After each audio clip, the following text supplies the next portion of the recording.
So good morning, everyone. And again, it's great to be back. And this is my first kind of Sunday meeting since I've been back. So for quite a few weeks, many weeks, I will be, during the Sunday, I will be following a particular, the stages of path. And I'm not following particular texts in a way. There are so many texts that have been written on stages of the path within our traditions and also in other traditions. And even within our tradition, there are many, so many different texts that one can study, learn. And so, but I'm going to kind of, by following particular, just some verses, root verses, I'm going to talk on some of the main points from, without actually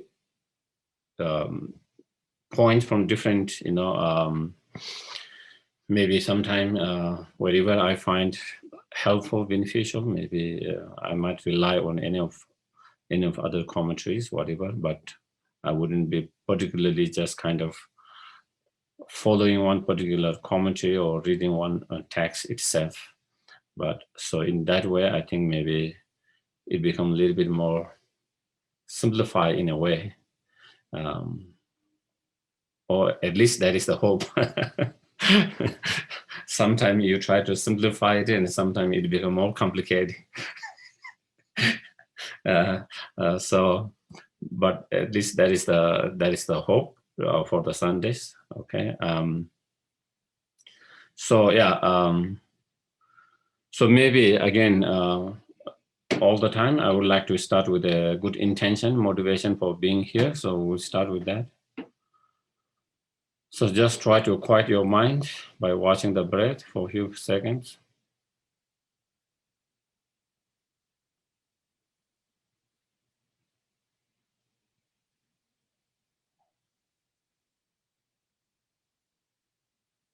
Then we can feel, may us coming here together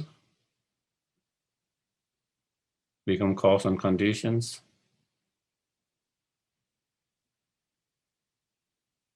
to develop our heart and wisdom.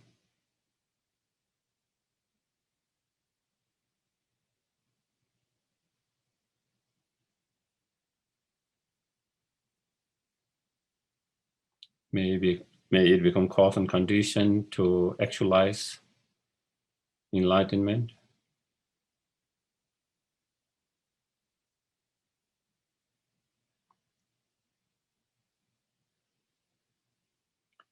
May it become cause and conditions to be more help, benefit to other sentient beings.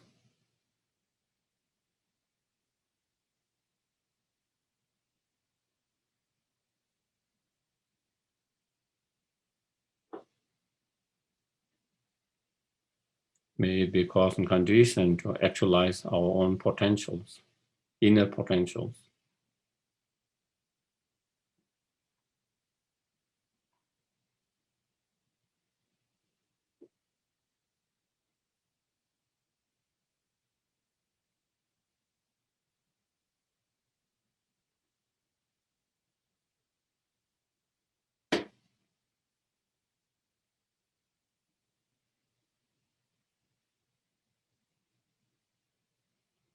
Okay, so then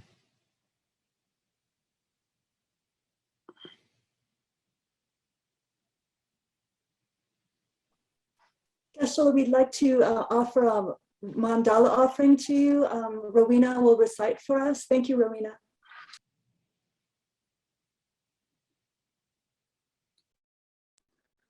Rowena, could you please unmute?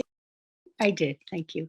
Sashi Puki Juxing Me Tog Tram Ri Wobbling Shi Ni De Gen Padi Sangye Shindu Mikte Uwa Hidroku Namda Shin-la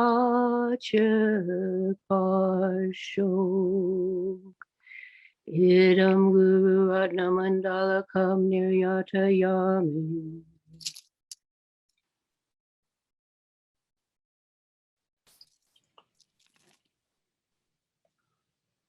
I go for refuge until I'm enlightened to the Buddha, the Dharma, and the Supreme Assembly. By the merits I create through listening to the Dharma, may I become a Buddha in order to benefit all sentient beings. Sangye Chodam Soge Chonam Chanjo Bado Dane Kyasoj Dage Jinso Gibe Sonam Ki Dola Penje Sangye Doba Sangye Chodam Soge Chonam Chanjo Bado Dane Dagi Chuje Gibe Sonam Dola Penje Sangye Doba.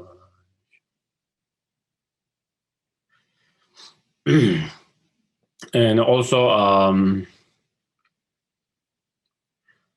at the end of the class, I think maybe depending on that, 20 minutes, I will open for questions and answers and discussions. If anyone has any questions, comments, something to share related with our today class or any other practice Dharma. So we will have that at the end. And I encourage people to take that opportunity if you have any kind of unclear doubt. So, feel without any hesitation, without feeling that your question might look you silly, you don't have to worry about it. No question is silly, no question is, so without feeling shy. And for my selfishness,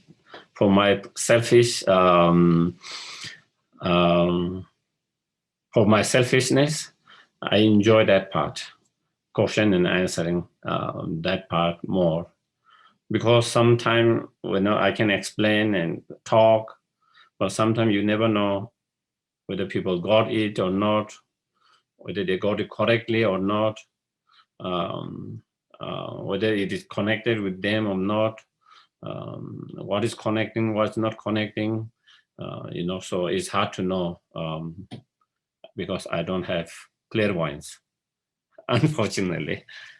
Well, maybe it's a good. You don't have to be scared of me.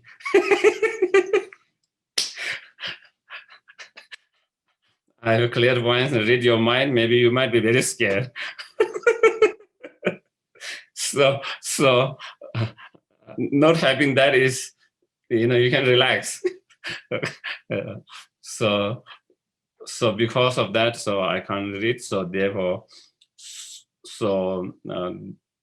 personally, I really enjoy that part very much. And also that is one of the way we're trained when we're studying monastery. It is always, debate, between our teachers and us, between our classmates. And it's always through that form that how we study and how we learn. And so I think that clarify, sometimes we might have we thought maybe we have the correct understanding, but maybe sometimes we might not, or sometimes we think we understood, or sometimes we think I heard this way, but maybe sometimes that might not be exactly. So I think So definitely I encourage people to take that opportunity and utilize that. And again, I have to say from the very beginning, I might not have all the questions, okay? I mean, answers, but those which I know, I can try to kind of answer, and those I don't know, then I don't know. And but when I get that question, it allowed me to reflect myself, contemplate myself, something, it helped me to also help my understanding, because I have to contemplate about that questions since I don't know. So I have to study more. I have to read more. Then I have opportunity to discuss with my friends, other teachers. And so through that, again, it also helped me as well. And then next time I'm able to share what I have discussed with my friends and what is their thoughts, so or comments on that. And so, yeah. So since we are going to talk about for coming weeks, stages of the path, and stages of path to what? To enlightenment. So that is the stages of path to enlightenment. And when we talk about stages of path, it is really nice to have that, it's like the road map, sometimes we hear many teachings on different topics, different subjects, different concept, different philosophy within the Buddhism. But sometimes we don't know how it fits within the context of the path. We all have different informations that we have heard, we have studied, but it is like, you heard about, all different towns and cities, and you have heard, you have study and learn. But if you have to take a drive from one place to another place, sometimes you haven't been connected which towns where and which cities where and where to, so all different, but you cannot really connect each of them properly. And so these stages of the path help us to kind of help how one stages of the practice or realization lead to the another stages of the path or realizations. And so it is a very beneficial and helpful to have that the whole understanding of that. So of course, we would not have so time to go detail in each of that, but it is like passing through each of those towns. So we go through one town, and we know each little bit about those towns, but maybe we haven't explored everything very details. And so to do that, of course, it required more time to study each of those topics, subjects. But we will go through the stages of path, and yeah. So that I think that is. So since we are going to be going through the stages of path by following a particular, kind of prayer, very nice prayer put by one of the great Tibetan masters, Panchen Lobsang Chogen, within the one of the Guru Yoga. So we are not going to the Guru Yoga, but we are going to take that part from that and using that as a root kind of text. And by following that, that is how I'm going to be doing during those Sundays, coming Sundays. So since we are going to be talking about stages of the path, and path to what? To enlightenment. So, so then, it is nice, it is good to know whether what is enlightenment, whether enlightenment is possible or not.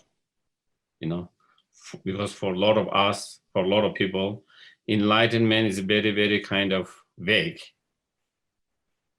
kind of very unclear, kind of almost like untouchable, almost like impossible, out there, somewhere there, very far, very distant,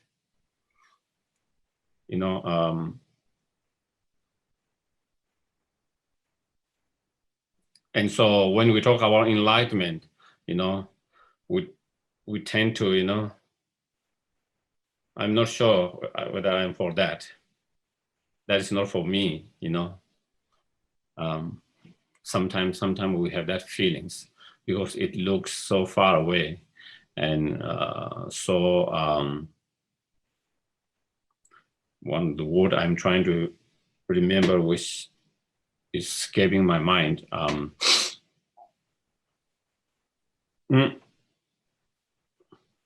So anyway, maybe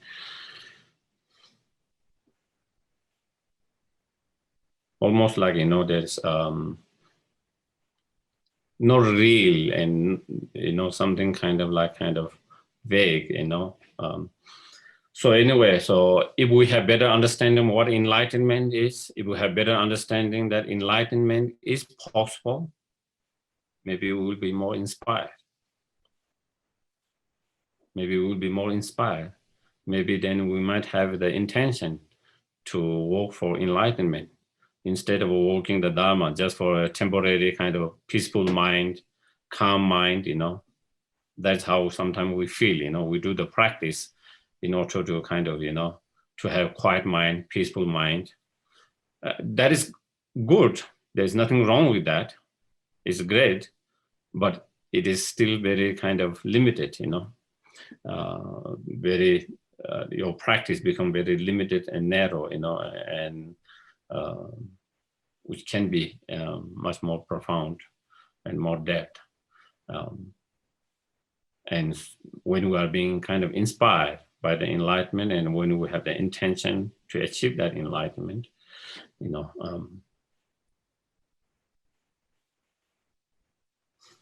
so because of that, I'm going to kind of talk a little bit on that today.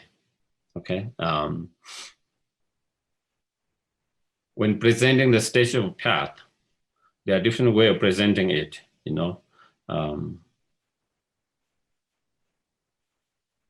Some of the Kadamba masters present the stages of path beginning from the, Four Noble Truth, introducing the basic, the foundational and basic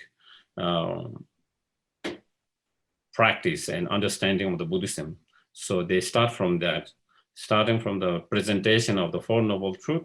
On the basis of Four Noble Truth, then you begin to see, samsara, suffering can be end, and liberation or nirvana can be achieved.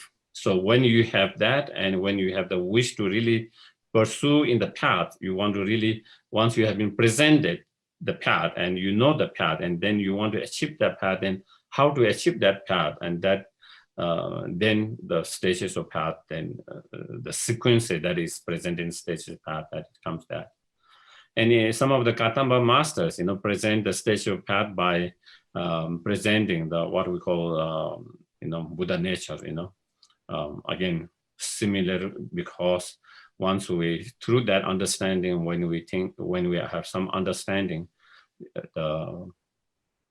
nirvana, enlightenment is possible. Then you have a strong wish, desire, or intention to achieve it. And if you want to achieve it, then how to achieve it, then the rest of the stages of the path is presented. And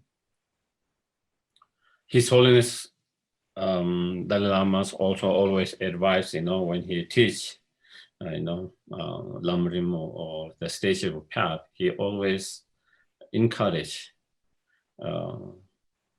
to start or present the stage of path either through the Four Noble Truth or through the Buddha nature, And so And with that, then it gives you a general kind of presentation of the general, the foundational Buddhist path. And also, like in, anyway. So that is also, that is why also I'm trying to present that way. So with today class on that.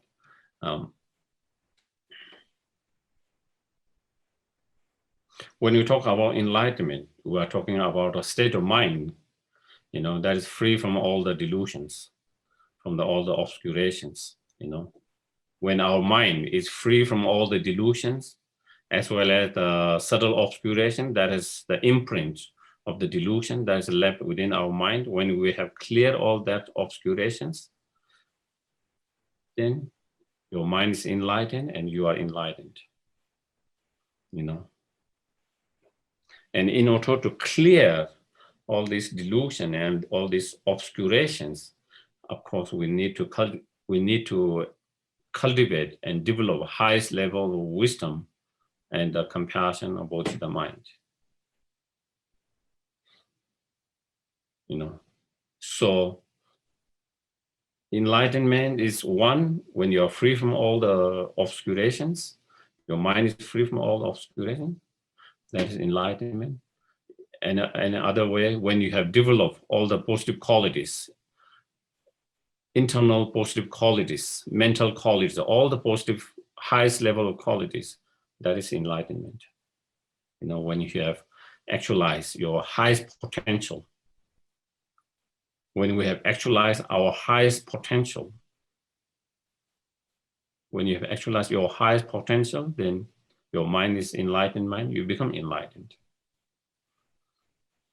When we have developed highest level of the method, which is love, compassion, bodhicitta, and the wisdom, then that is enlightenment. To put more in simple words, okay?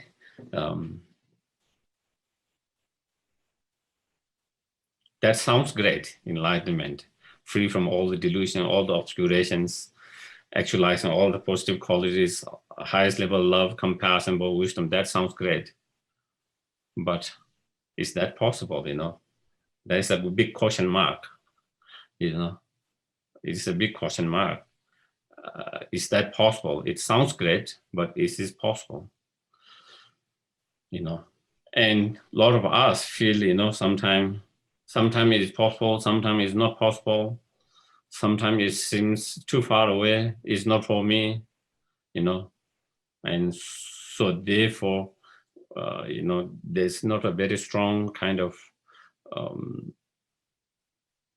intentions to walk on the path to enlightenment. There is not strong determinations, and so there is not strong perseverance or energy on the path to enlightenment because of lack of that.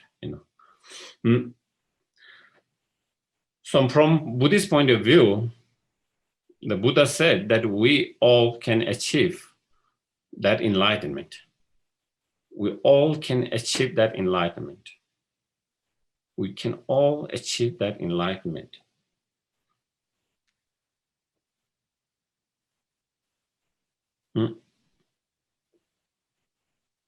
So why? Because each and every one of us, all sentient beings, have so-called Tathagata Garbha, the essence of the Buddha. The potential to become Tathagata or the enlightenment. Because we all have that potential. Each and every one has, within our mind, we have that potential, the Tathagata Garbha. And Buddha has mentioned that in many of the sutras. There is a sutra called the King of the Concentrations. And then in that, Buddha says that Tathagata Garbha is pervaded in all the transmigrated beings. Tathagata Garbha is pervaded in all the transmigrated beings. So he mentioned there about how all sentient beings or transmigrated beings having that Tathagata Garbha. And in another sutra, the small or shorter sutra of Nirvana, he says similar, all sentient beings possess Tathagata Garbha, the essence of the Tathagata or the Buddha. So of course, the way it is put is slightly different. In others, it is pervaded in all transmigrated beings. Here, he says all sentient beings possess that that nature, essence of the Buddha, or Tathagata. And then in the great Nirvana Sutra, he says, like, just as in the butter is pervaded in the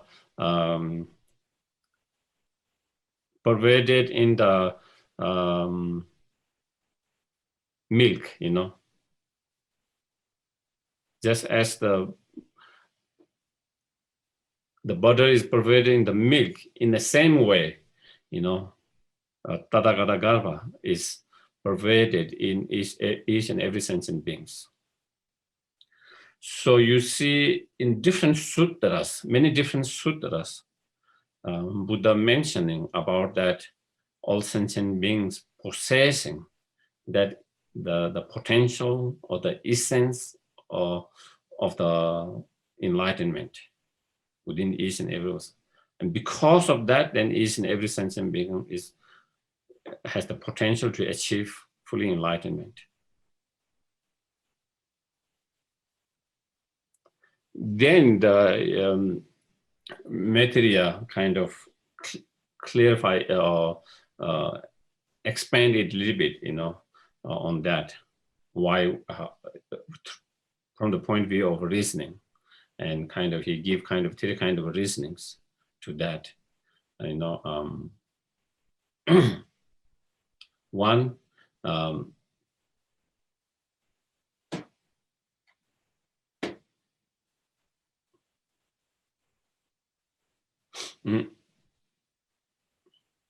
Dharmakaya Buddha is pervaded in each and every sentient beings. Second is, in terms of the ultimate nature of our mind and Buddha's nature, there's no differences. The ultimate nature of our mind and Buddha's ultimate nature of mind, there's no differences. And thirdly, each and every sentient beings has the nature or the potential to become enlightenment. So on the basis of that, then therefore, we all have that Tathagata Garbha because of those reasonings.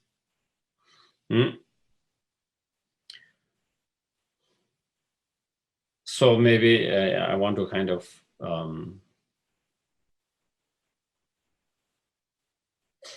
talk a little bit that,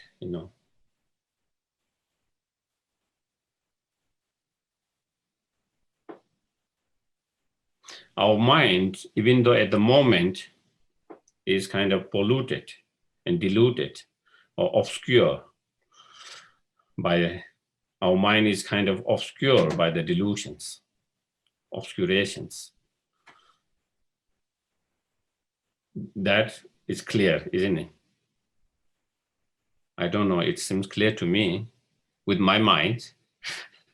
I have full of those, obscurations, blankets of obscurations, clouds of obscurations, fully kind of obscure my mind, so our mind is obscure, polluted, diluted at the moment, but even though our mind has been obscure, diluted, polluted. But those delusions and that pollutions or obscurations are temporary. They are temporary and they can be overcome.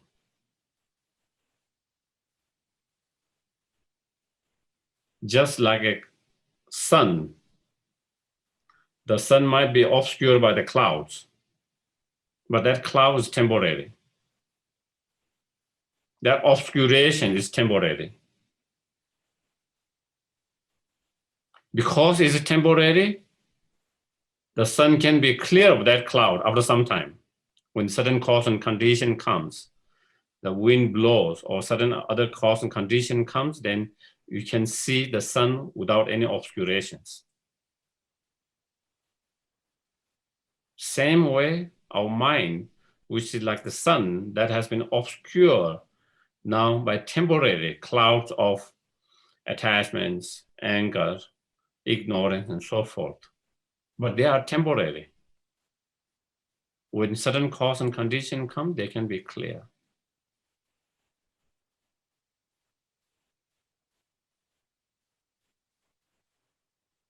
And because it's temporary, it can be overcome. It can be clear. It can be, so the delusion can be cleared, overcome, and eliminated. The obscuration can be eliminated. And same way, like in a mirror, wind blows and then there is some dust, the dust obscures the mirror. But that dust that has been that's obscuring the mirror is temporary. Due to certain cause and conditions, the wind blow, the dust, the mud, whatever, and the mirror become muddy, and so then you can't really see the clarity of the mirror. But that obscurations, that pollutions is temporary.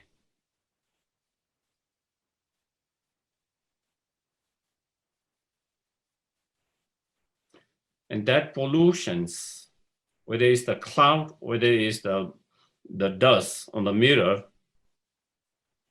is not, even though it's obscuring, is not, that obscuration is not within the nature of the mind. Do you get it? It is not in the nature of the mind. Our basic fundamental clear light mind. It is not in the nature of that, our fundamental clear light mind. Just as the cloud is not in the nature of the sun. If it's in the nature of the sun, whenever sun is, there will be cloud. If the dust is in the nature of the dust, that is which is kind of obscuring the mirror. If it's in the nature of the mirror, then whatever mirror, then it will, the dust will be always there. But because it's not in its nature, it's just temporary, therefore it can be clear. Same thing with our delusions in relation to our mind, the most subtle, fundamental clear light mind. And, I think to some extent, maybe if we see, one way of looking in a very gross way, very, very gross way,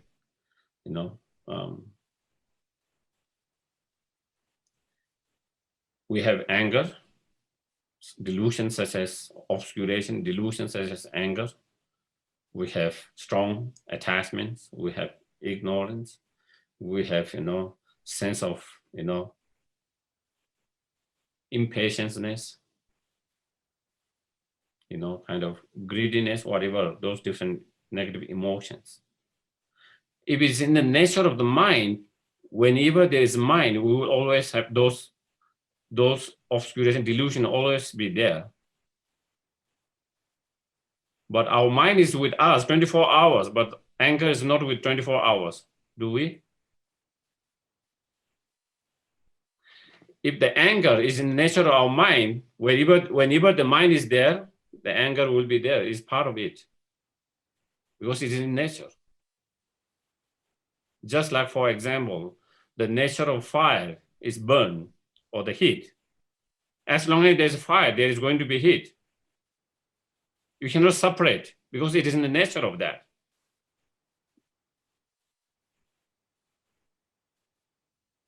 And so even with our experience, with a very gross experience, that, even the anger is not always there whenever our mind is there. That clearly indications that the anger is in the not nature of our mind, because they don't always come together, like the heat and the fire. That clearly shows it's temporary by coming some cause condition together, creating that temporary obscuration, the delusions. So that is same with anger. That is same with strong desire. That is same with, our kind of feeling of jealousy. So all the delusions.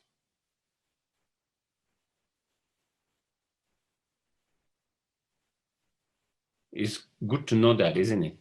That is actually temporary and it is not in the nature of our mind. I think that understanding gives us a huge relief. And then that understanding helps us the possibility of enlightenment. Because enlightenment means when we are free from all this delusion, obscuration, that is what enlightenment is.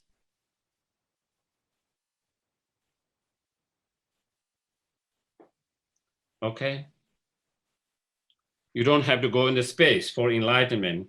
You don't have to buy the rocket, the ticket for the rockets to go to the, in the space. Enlightenment is here, the very moment our mind is free from all these obscurations, all delusion, enlightenment is here. Enlightenment is not somewhere outside, out there.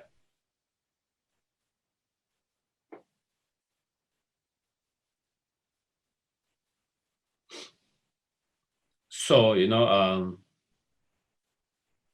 that is one, and especially, through meditations, if someone is able to have a more deeper meditations, stronger concentration, shamatha, then when they look on the very nature of the mind, they will be able to see the clarity of the mind, the awareness of mind that is free from all these kind of temporary delusions. At the moment, it's hard for us to see that part because our concentration is not deep enough, that can penetrate deeply. But still, as I mentioned, giving this example of such as anger and all delusions, they all are temporary. If we can understand that, that also help us, help us. Our mind is always there, but our delusions are not always there. It is sometimes there, it's not there sometimes. When certain cause and condition come, delusion arises, it's there, but then, it's not there always. And so therefore that is clear indication that is not, is a clear indication that it is those delusion obscurations not rooted in the very nature of our mind, especially the clear light mind that follow continuously. And that clear light mind that is free from all the delusion, because in its nature is not polluted, it's not diluted, it's not obscure in its nature.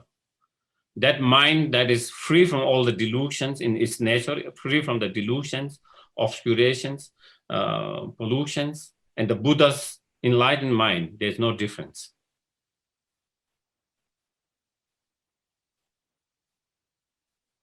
The only difference is that mind has been obscured at the moment to us. That mind has been obscured diluted, polluted by temporary, those delusion obscurations. And once we are able to clear them, then, that is where enlightenment. That's when we achieve enlightenment. So that clear light mind, that's free from all of that.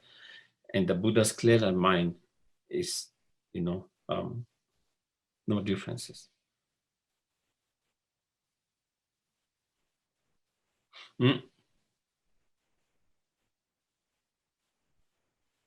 And those delusions in our mind, because they are, not truly or inherently existence, because they are not truly inherently existence, because they are dependent arisings. Therefore, when cause and condition changes, situation changes. For example, whether it's our pain, let's say, painful state of mind, or joyful state of mind, if they are inherently existing, then no matter what cause condition come, they will always remain that way. There's no hope of change. Painful experience will be painful all the time. The joyful experience will remain joyful experience all the time. But because they are not inherently existent, but instead they are dependent arising, and when certain cause and condition come together, it becomes painful experience. When that cause and condition changes, then it could become a joyful experience. And so because of that, because our mind and the delusions are not inherently existing and they are dependent arising, so when we are able to develop certain cause and condition, then we can clear them. We can clear them. If the obscuration and the pollutions and delusion that is obscuring our mind now, the clear light mind now, if that's inherently existing, we can never clear them. We can never clear them because they are inherently obscure, inherently polluted, inherently diluted. But since they are not inherently polluted, diluted, but it is polluted, diluted, obscure, temporary by coming certain cause and condition together. So when we change that cause and condition, then we can clear them.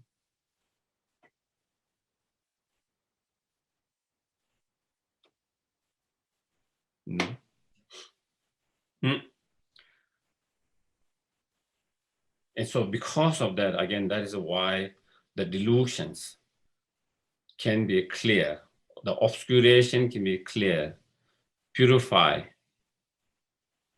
eliminated, because they are not inherently existence. Instead, they are dependent arising. So we just have to change the cause and conditions that give rise to that temporary delusions, temporary obscurations, pollutions. So again, because of that, then enlightenment is possible. Enlightenment becomes possible. If it is inherently existent, then enlightenment is not possible. But because it's not inherent existence, that makes enlightenment possible.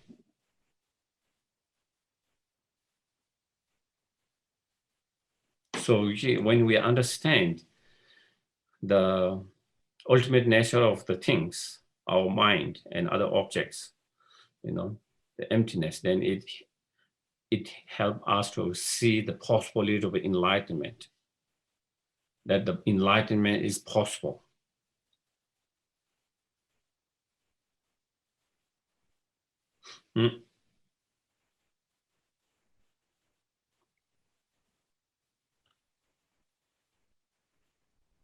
And since we have that, the Buddha nature,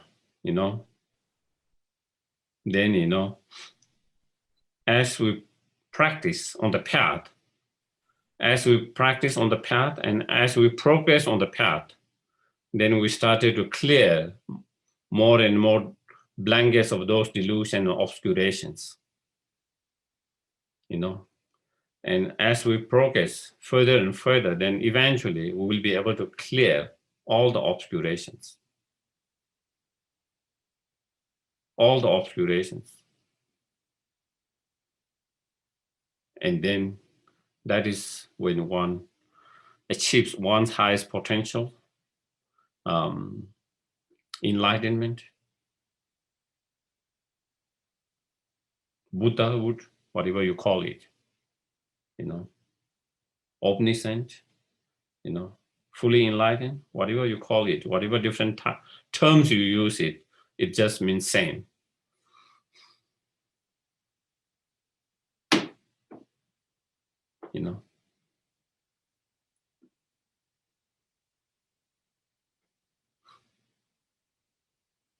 So the delusions, so we talk about, the delusions are temporary due to cause and condition. And if we observe our own mind and how delusion arises, when we have anger, where does anger arises? How do it arises? We see many cause and conditions that give rise to that anger. External, internal causes, conditions. When we started to have a strong desire,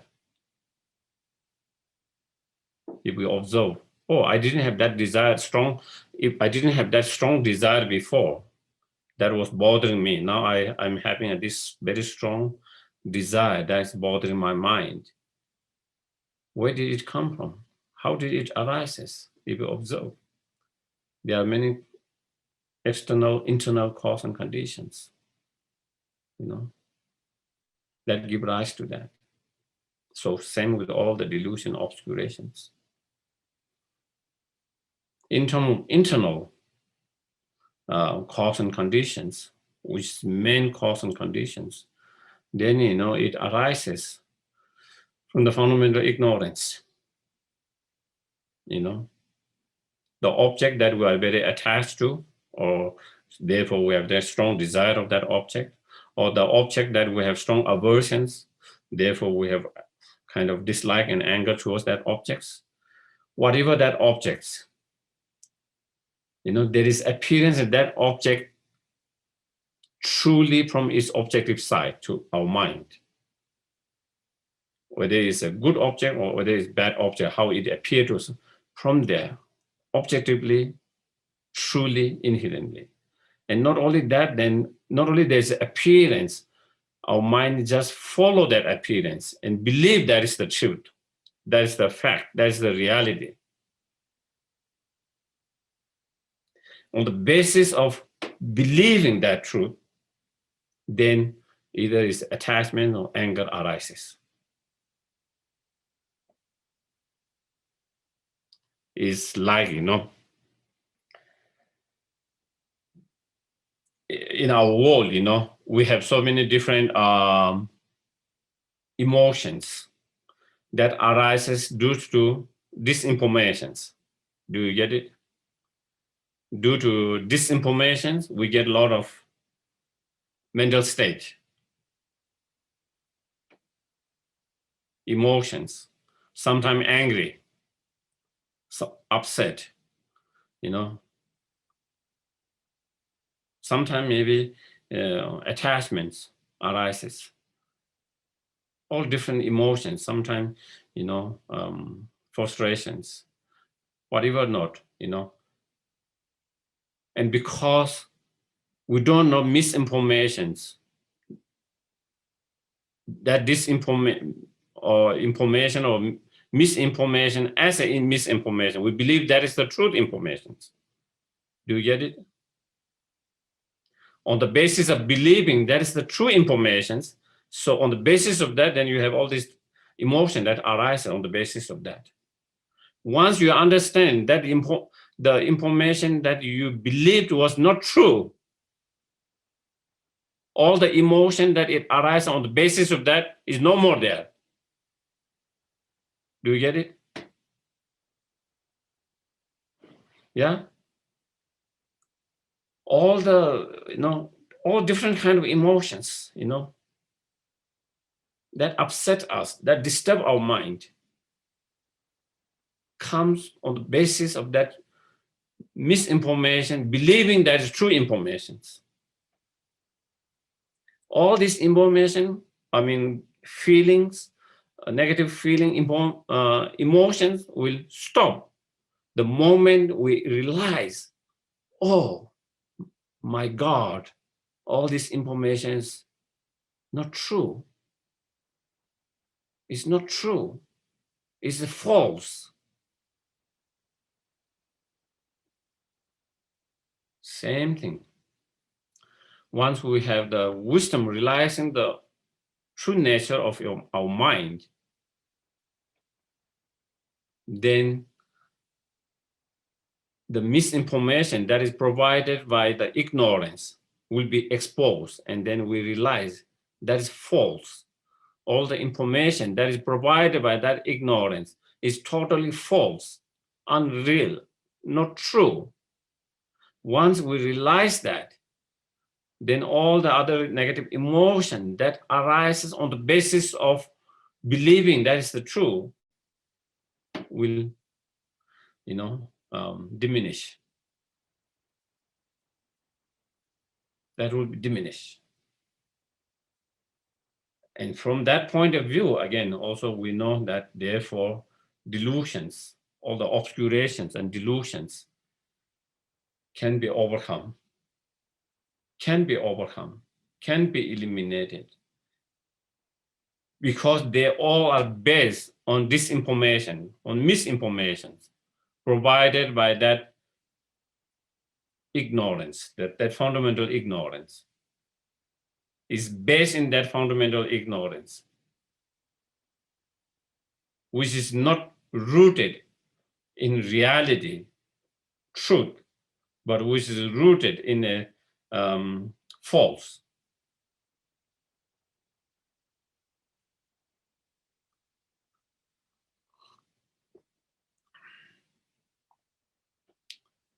So to have that better understanding, then we have to really look back, really look inside, check our mind, observe our mind when we have any of those emotions, frustration, anger, hatred, strong desire, jealousy, pride, greediness, whatever those emotions, where does those emotions arises? From inside, internal cause. Does it come from that ignorance or not? Does that come from that ignorance or not? Trying to identify and trying to see, and how does things appear to that ignorance? How does the ignorance apprehend the objects?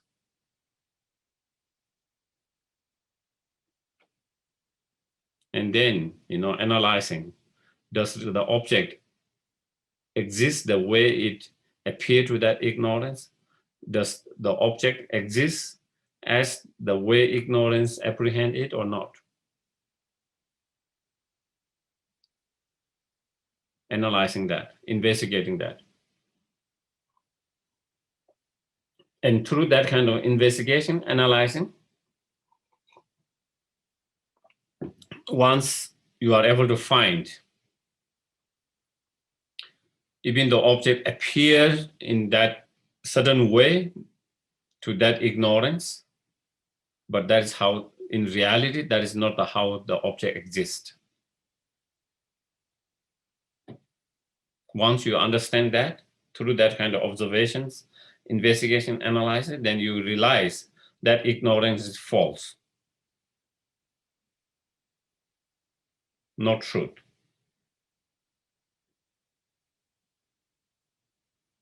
And once you realize, that ignorance is not truth, false, the information that is giving to other emotions it is passing a misinformation. So others' emotions, negative emotions, are being fed by these disinformations or misinformations.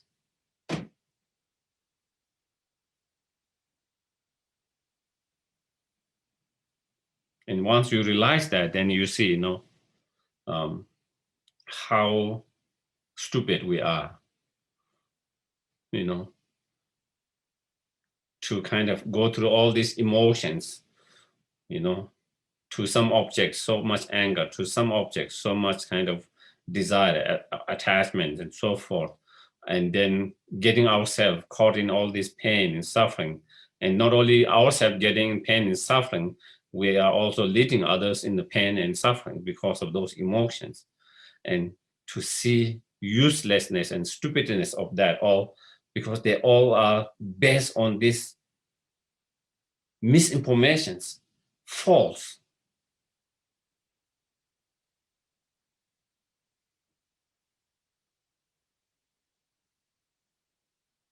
Which are all based, which all these emotions are based on all these untrue informations,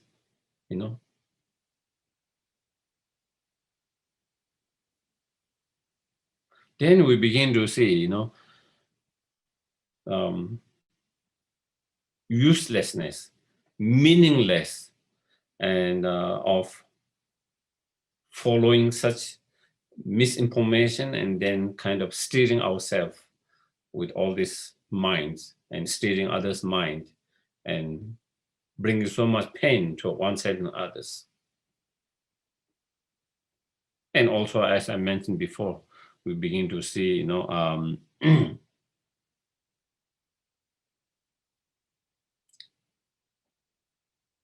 because sometimes, we feel,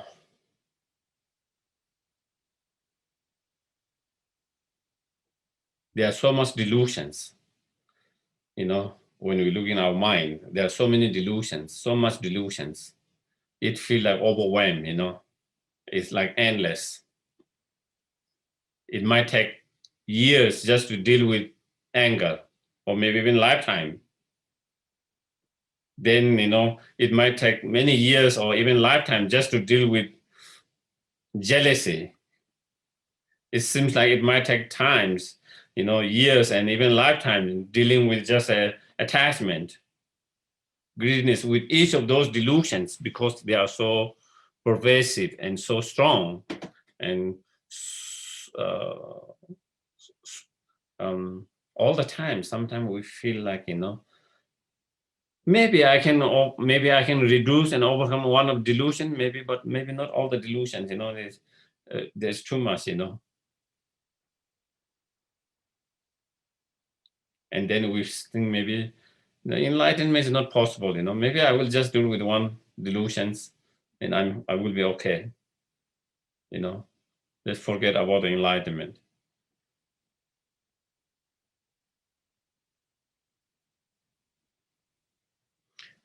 Sometimes we might feel that way, but because we don't understand how all the rest of the delusion are rooted in that ignorance.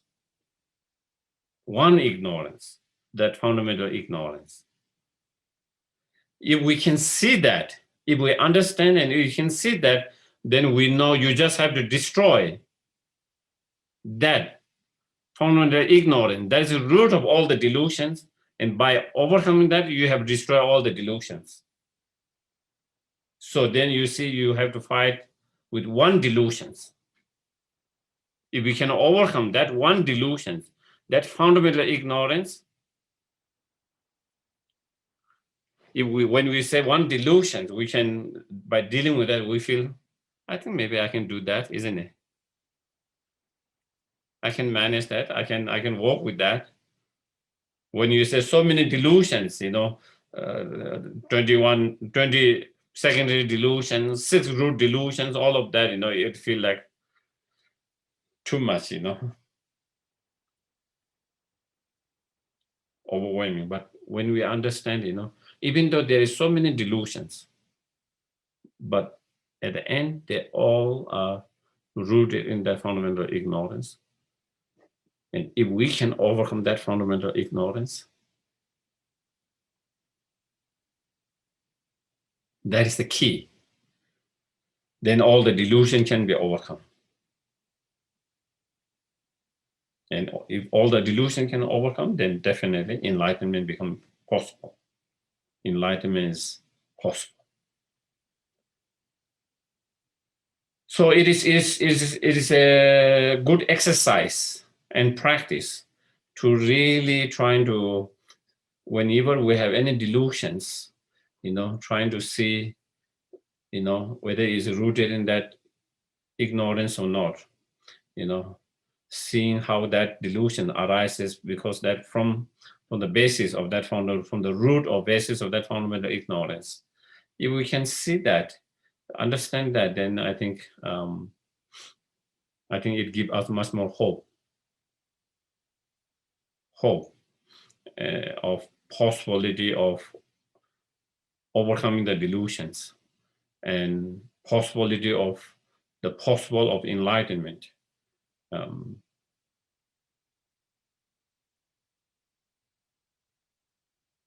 If we don't really understand that, then maybe the teaching says this and that, but I'm not so sure. The teacher says, the teaching says this and that, but your mind is still not convinced. Your mind is still not convinced. Your mind is still not certain. Your mind is still kind of like this. Maybe yes, maybe not. Just like enlightenment possible, maybe not. Delusion can be overcome, or maybe not. All the delusion can be overcome, or maybe not. Or some days you feel, oh, they can be overcome. The next day you think, oh, it's not possible. All week, in a month or so, our mind keep on changing. Doesn't have this unwavering convictions and certainty. And because, again, we haven't really understood that through our own experience. And through that, we really have to observe and, meditate, think, when delusion, how does it come? Where does it come?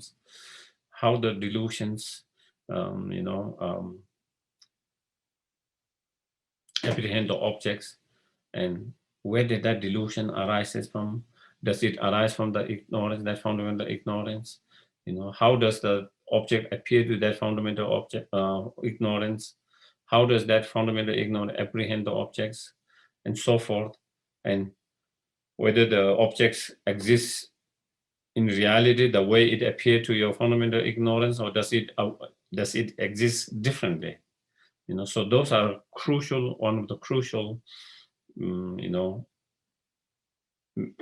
can say, crucial exercise, meditations, practice, investigation, analysis, whatever you call it. And once you are able to see that, I think you will have more convictions. Once you have more convictions, then,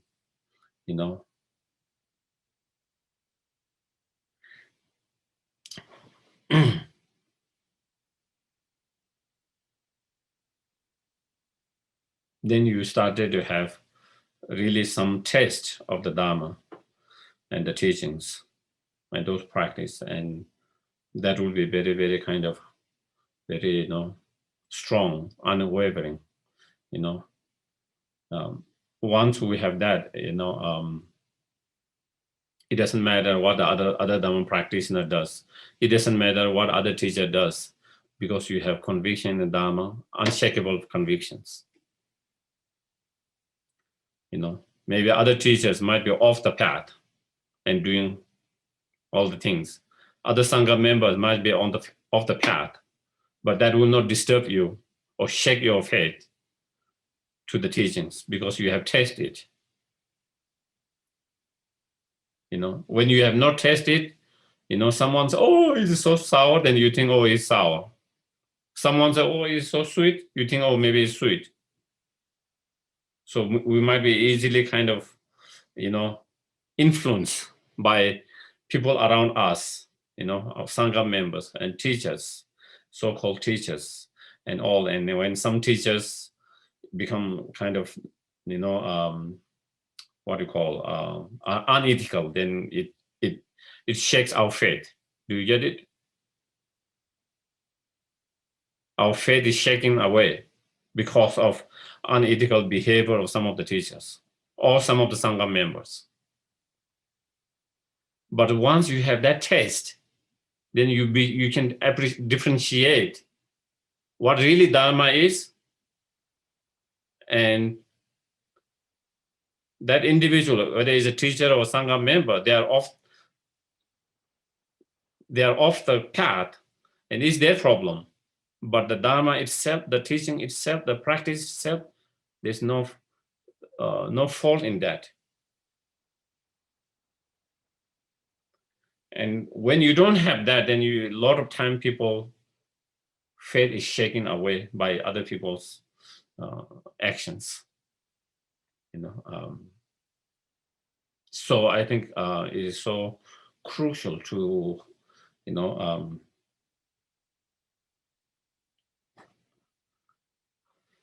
I have had a discussion with many friends over the years, at different places, talking about all these things, because again, time to time we hear about some of the misbehavior or unethical behavior of some of the teachers, and that kind of shakes a lot of people's mind and their belief or their practice and all of that. And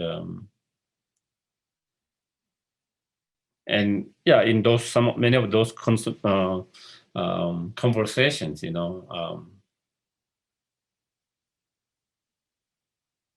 and personally, I said, I can see that is fact, reality. Definitely there are so-called teacher in every spiritual path, in every where there are some misdeed, misconduct, unethical in that. But that never shake my faith in the Dharma. That has never shaken my faith in the Dharma. I was able to differentiate those two things.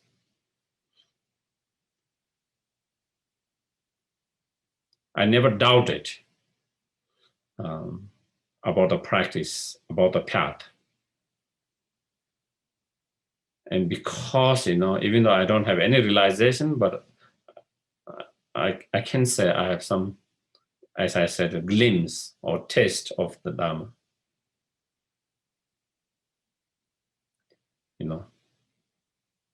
Glimpse of the taste of Dharma, and I think it gives me, kind of confidence that if I can only put more effort, that this is possible, because you just saw a little bit of that. It's like in the tunnel, you just saw a little bit light, and there is an end to the tunnel, and it is like if I could just put more effort, continue to go, then I can come to the end.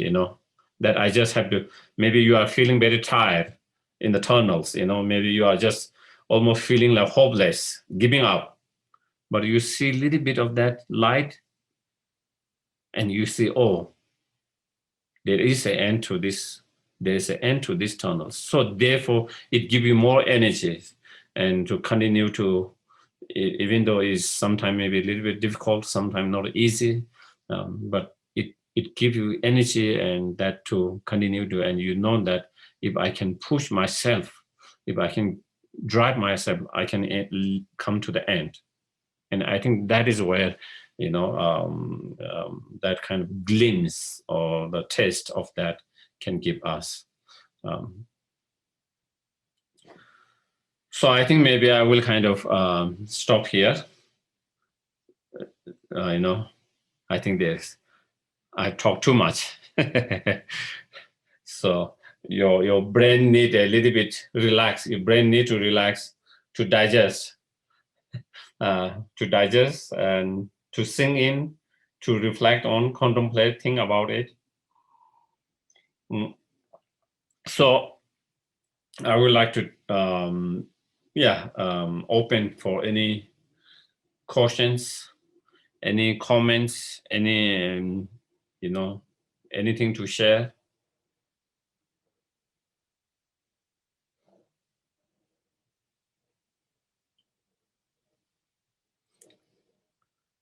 who is going to be the what do you call? Geshe-la? Yes, please.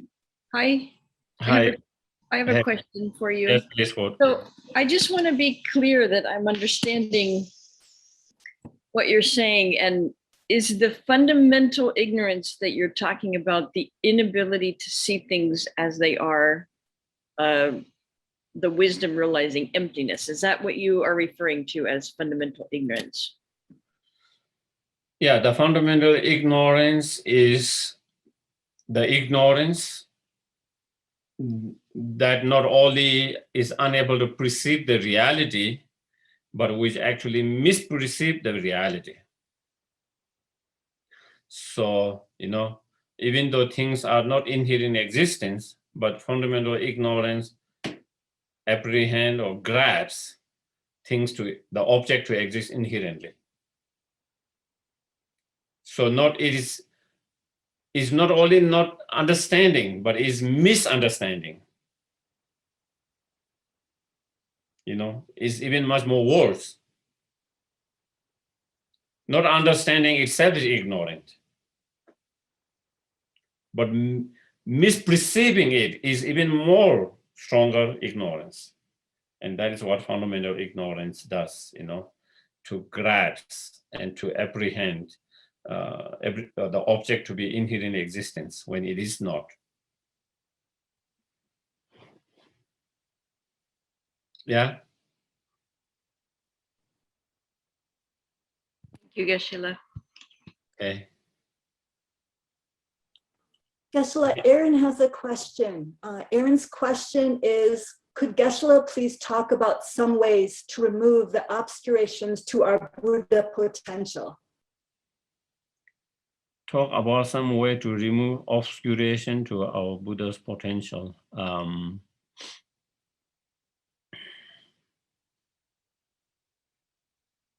Well, it is a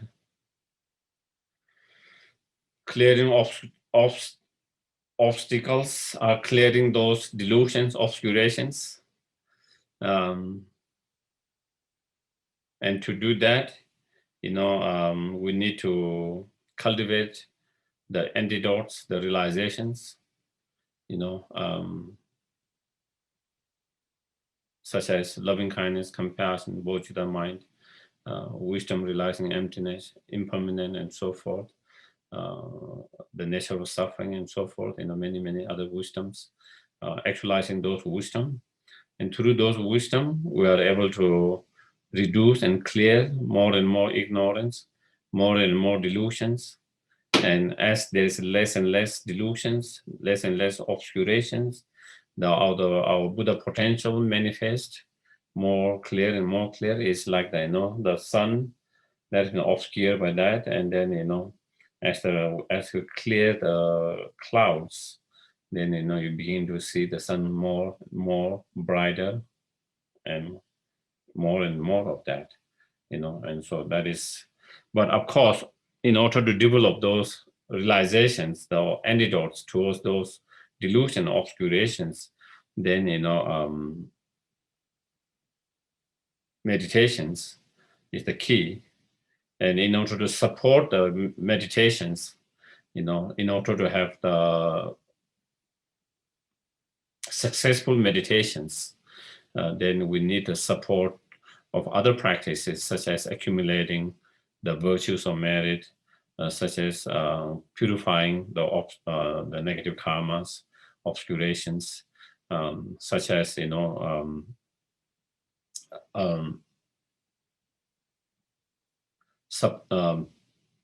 praying and requesting for the blessings and inspirations of the gurus, the Buddhas, Bodhisattvas, holy beings. And so trying to apply those meditation, whatever different meditations, in relation to different delusions, obscurations, and to support that meditation, then we try to support that with other practices as much as. So we try to bring all these practice together. And sometimes we might have a strong obscurations, very strong obscurations from the past. So maybe in some cases, purification can help us to reduce and clear some of the obscurations, and there are many different type of purification practices, and sometimes, again, we have still unclear about certain things, in our spiritual path. There is some kind of, confusions or some kind of unclarity, our mind is unclear or, kind of foggy and like that. And so sometimes, again, purification works. Sometimes it can be, maybe we don't have enough supporting conditions such as the merit, virtues. And so then again, we need to create more virtues, more merit. And then again, that can help us to see more clarity, less confusions, and like that. So, yeah.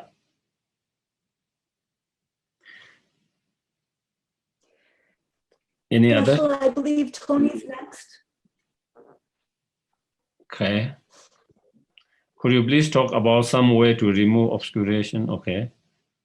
Which come first, cause and condition or attachments? Okay. I don't know in English, when we talk about in Tibetan cause and condition, gu, gen. Okay. Sometimes cause and conditions, normally, generally, there's kind of same, synonymous cause and conditions. But in certain cases, then it's different. So, for example, in terms of the plant, the seed will be the cause, and the water and fertilizers and light, heat will be the conditions. Okay, so in terms of our practice and realizations, the meditations will be the cause, and then purification, accumulation, merit, and other practice will be the conditions to support that cause, to have the realizations. And so that would be that. In terms of the delusions, the cause, first there's the cause. Let's say for attachment, okay? There's a cause of attachments that is either the potential or imprint in our mental consciousness from the past attachments is there, or it is a continuity of previous attachments, either of them, so that is the cause. There is the imprint of the attachments or the previous attachments. Either is the previous attachments continuing, or maybe the previous attachment has stopped, but still there is the imprint of that previous attachment within the potential or imprint within our mind state. So that comes the first. And then, of course, in terms of conditions, so that is the cause. And then conditions, there could be object, external object, internal object we come in contact with, You see some objects, whether it's external, internal, there's objects. So that is one conditions. And then you come in contact with that object, and then your mind started to fabricate about that object. Oh, it is so nice, it's so beautiful, or it's so attractive, or it will be very helpful, it will be beneficial. All this kind of our mind started to make story around it, fabricate about that objects. So that is also conditions. And then that gives rise to the attachment. Then that gives rise to the attachment. So that is where, in terms of cause, conditions, and the attachment, the result in terms of delusion. So that can be, you can see that with all the delusion in that way. Yeah, so I think maybe, yes. So any others? Geshe-la, Tony has one. Tony, dear Tony. Yes, please. Hi, Geshe-la. Hi, everybody. Hi. Hello. Good to see you all be here. So, okay, I'm going to go out on a limb. And usually when I do that, I saw the limb off behind me, but I'm going anyway. And the only reason I'm doing this, Geshe-la, I had absolutely no intention to ask, say, offer anything at all. However, you kind of opened the gate for me with one of your very last sentences when you mentioned something about seeing a tiny light at the end. I just completed a verse and I'd like to read it. I might short. And it kind of relates to seeing a light, a tiny light at the end. And the title is A Glimpse. No way to explain. Sitting silently in meditative stability and spontaneous contemplation, the light turned around, looking within, nature is revealed. Not holding on, not letting go, non-dual and free. Samsara and nirvana self-liberate, simultaneously interpenetrate and liberate each other. Not empty, not full, non-dual and free. Samsara and nirvana have different names, but are identical in the realm of reality. Luminous, deep, beyond hidden and seen. Inconceivable, no way to explain. Just wanted to offer that because you pushed it out of me. Thank you for sharing, reading. Thank you. I think yeah, okay, yeah. So any other? I have a Yes, please. I have a question, Geshe-la. It's about practice. Yes, please. In the dedication of one of the Vajrasattva meditations, it says, "May I and all other sentient beings have Lama Tsongkhapa as our direct guru in all our lifetimes." And I wondered if you could explain that.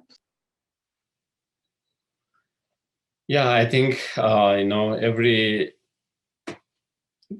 traditions have a stronger connection with their founder teachers.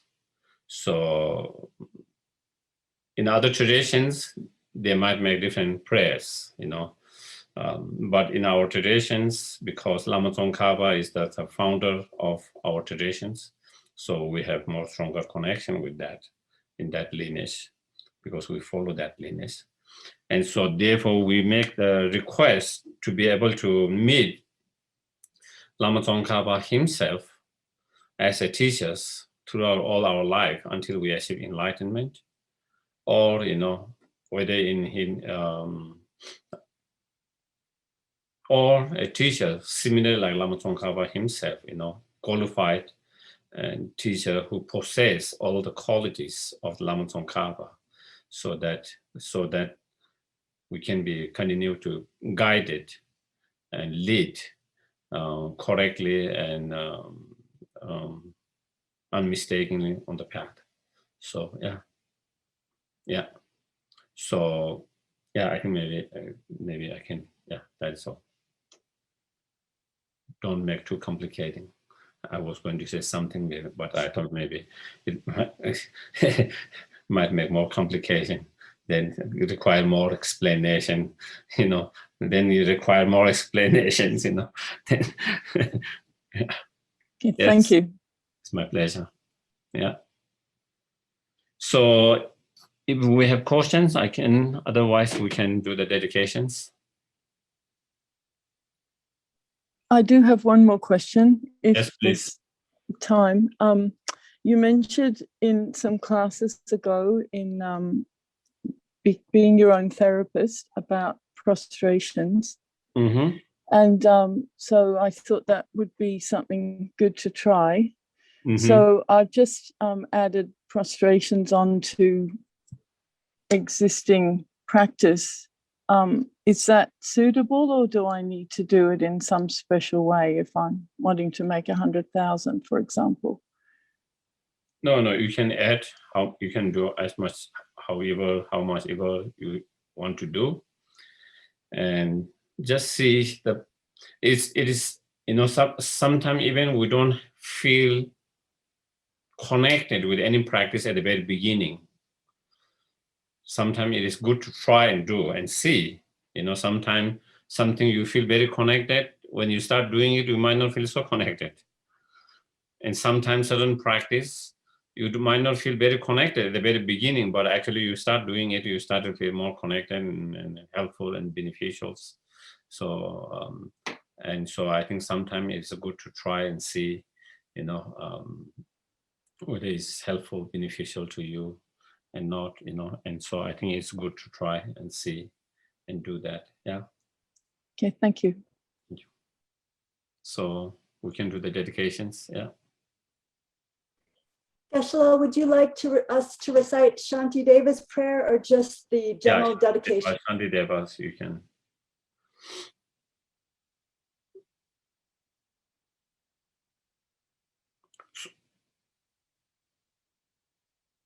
So while we recite dedications, as we recite, try to feel the meaning as much as possible, and dedicate all our virtues for all the sentient beings who are suffering because of the COVID. Some, you know, physically, some emotionally, some both, you know, and again, there is a lot of suffering. What is happening in Afghanistan, there's a lot of suffering because of a lot of wildfire all over the world.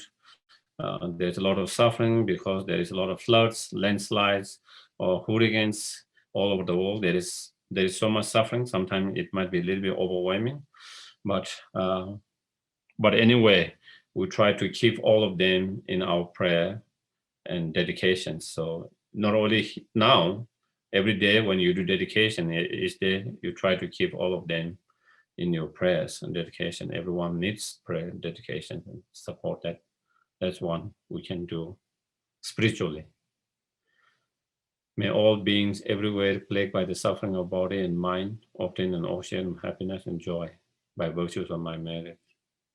May no living creatures suffer, commit evil, or ever fall ill. May no one be afraid or belittled with a mind weighed down by depression. May the blind see forms and the deaf hear sounds. May those whose bodies are worn with toil be restored on finding repose. May the naked find clothing, the hungry find food. May the thirsty find water and delicious drink. May the poor find wealth, those who with sorrow find joy. May the forlorn find hope, constant happiness and prosperity. May there be timely rains and bountiful harvests. May all medicine be effective and wholesome prayer bear fruit. May all who are sick and ill quickly be free from their ailments. Whatever disease they are in the world, may they never occur again. May the frightened cease to be afraid and those bound be free. May the powerless find power and may people think of benefiting each other. For as long as space remains, for as long as sentient beings remain, until then may I too remain to dispel the miseries of the world. Okay, thank you very much everyone and have a wonderful weekend, wonderful day, Sunday. Okay, thank you. Thank you.